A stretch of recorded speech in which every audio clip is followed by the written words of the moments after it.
C'était ma maison, ça. Quand j'étais dehors, il était tout le temps avec moi, ce sac.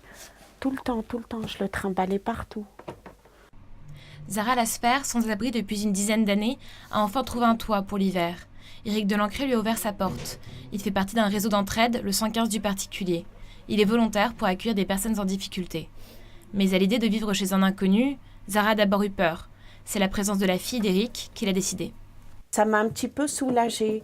Je dis, je suis pas seule avec un homme. Parce que c'était hors de question, si ce serait un homme seul, que moi je vienne, ça c'est clair et net. Après un grave accident, Éric ne peut plus travailler. Il ne sort pratiquement plus de chez lui. Zara est la troisième personne qui l'aide en 15 jours.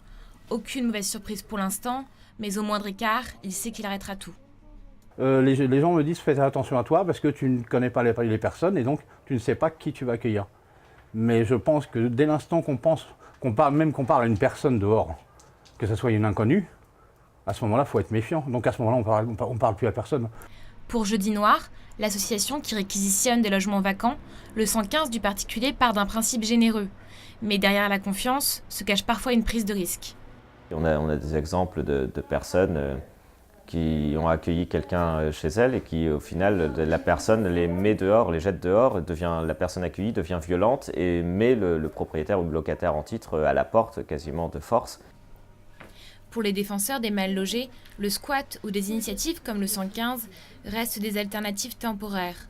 Selon eux, ce ne serait pas aux particuliers de s'engager, mais à l'État. Zara le sait bien, elle attend un logement social depuis 2005.